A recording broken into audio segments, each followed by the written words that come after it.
টঙ্গীবাড়ির মুসলমান ঘুমায় গেছে বিদায় তো বিশ্বজিতের মতন কুলাঙ্গার রাসূলকে গালি দেওয়ার সাহস। কথা কয় না কেন? না হয় টঙ্গীবাড়ির জমিনের ভিতরে আল্লাহর রাসূলকে গালি দিবে, আমরা এখনো ইসলাম এবং মুসলমান এদেশের আপনার আইনকে শ্রদ্ধা করি বিদায় চুপচাপ বসে আছি। না হয় ওর মতন কুলাঙ্গার বিশ্বজিতের কল্লা থেকে মাথা আলাদা হতে মুসলমানের 1 মিনিট সময় লাগে না। কথা বলেন ঠিক কিনা?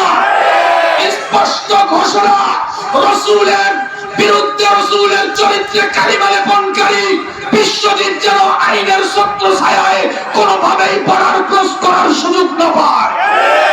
বিশ্বজিতের একটাই ফাঁসি, একটাই দাবি, ফাঁসি ছাড়া, মৃত্যুদণ্ড ছাড়া কোন চুদুর বুদুর আইন আমরা মেনে নেব না, চাল চাতুরি মেনে নেব না।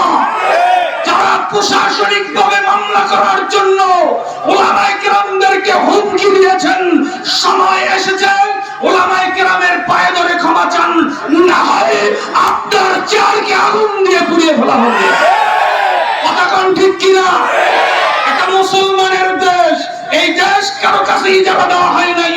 56,000 বর্গ মাইল ঈমান আর রাসূলকে যেমন মহব্বত করি, দেশের ইঞ্চি ইঞ্চি মাটিকে মহব্বত করি, রাসূলকে নিয়ে, ইসলামকে নিয়ে সিনেমিনি খেলবো আর আমরা বসে বসে আঙ্গুল চুষবো, আমরা সেই মুসলমান না। বহু আন্দোলন হয়েছে, আজকে টঙ্গীবাড়ির মাহফিল থেকে স্পষ্ট ঘোষণা, আল্লাহ রাসূলের বিরুদ্ধে, কোরআনের বিরুদ্ধে, শিয়ারে ইসলামের বিরুদ্ধে আরেকটা যদি আঘাত করে, যে বা যারা আঘাত করবে জায়গায় আঘাত করে বংশ নির্বংশ করে দেবে। কথা কোন ঠিক কিনা? ঘুমায় থাকলে চলবে টঙ্গীবাড়ির মুসলমান? মুসলমানের আওয়াজের কাছে তামাম দুনিয়ার সকল বাতিল শক্তি মাথা নত করতে বাধ্য। কথা ঠিক না বা ভুল? ভয় পেতেছেন আপনারা? হ্যাঁ, চিল্লাইতেছি আমি জেলে গেলে আমি তো আপনাকে ডর কি? ভয় পেতেছেন আপনারা? রাসূলের জন্য যদি জেলে যাইতে হয় আলহামদুলিল্লাহ, রাসূলের জন্য যদি ফাঁসির মঞ্চে ঝুলতে হয় আলহামদুলিল্লাহ, দ্বীন কায়েমের জন্য যদি রক্ত দিতে হয় আলহামদুলিল্লাহ। ওই সমস্ত লাল চক্ষু আমরা ভয় পাই না।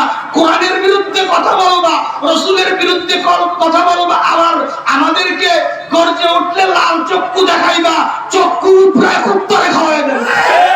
কথা কোন ঠিক কিনা?